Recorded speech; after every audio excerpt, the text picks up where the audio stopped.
Hello everybody, Toreno here, and today we are taking a look at the new US battleship USS Texas, which is coming to the US Naval Tech Tree at rank 6 between the USS Fargo and Brooklyn and the USS Arizona. Now, of course, this is a tier 6 vehicle because there has been a reorganisation of the Naval Tech Trees, so it now goes up to rank 6. There's also been a bit of reorganisation of some of the ships. Some of them are in folders now. I think a few of them have been moved about a bit. But this is the same battle rating as the Arizona, Nevada, Wyoming, and the USS Arkansas, which is a new premium battleship. Now, one of the big differences you'll notice about the Texas straight away is its gun turrets. So on the USS Nevada, it has 2 twin turrets and 2 triple turrets.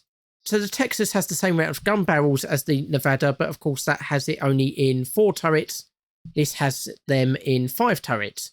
Now, there are some advantages and disadvantages. So, for example, if we were firing with just the 2 front turrets, we'd only have 4 barrels. The Nevada would have 5 barrels.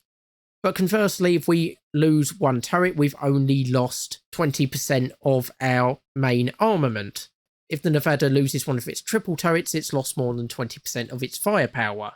And then, of course, you have to remember that the extra turret is amidships, which is good if you're doing broadsides, but not necessarily so good for frontal attacks or rear attacks. So this is definitely going to excel more in broadside attacks.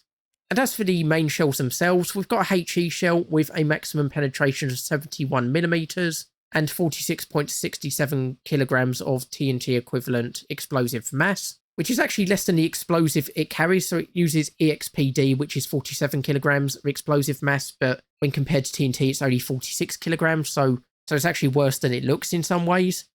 And the other main shell is an APC-BC shell. Now that has a TNT equivalent of 15.24 kilograms and a penetration at 5,000 meters of 536 millimeters. Of course, that's going to depend on whether you're coming in as plunging fire or straight at the enemy, which will also change which armour you're going to be going up against. As for the secondaries, they have common shell with a penetration of 68mm at 5,000 metres and an APC shell with a penetration of 115mm at 5,000 metres.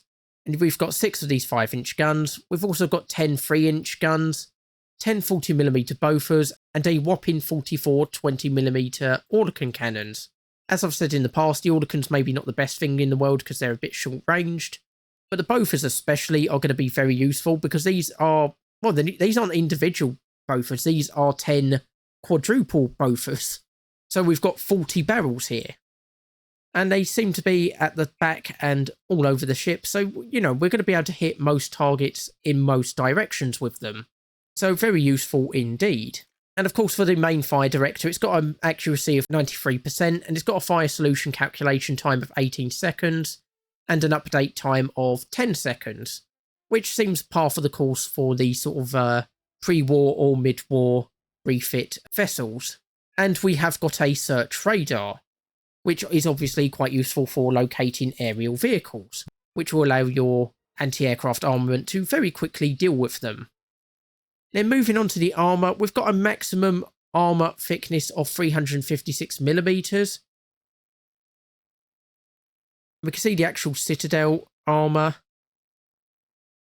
is rolled cemented, and that seems to be coming in about 279 to 228. Some areas is going to be about 300mm. So any shots around here, we're going to be decently well protected against, especially at long range.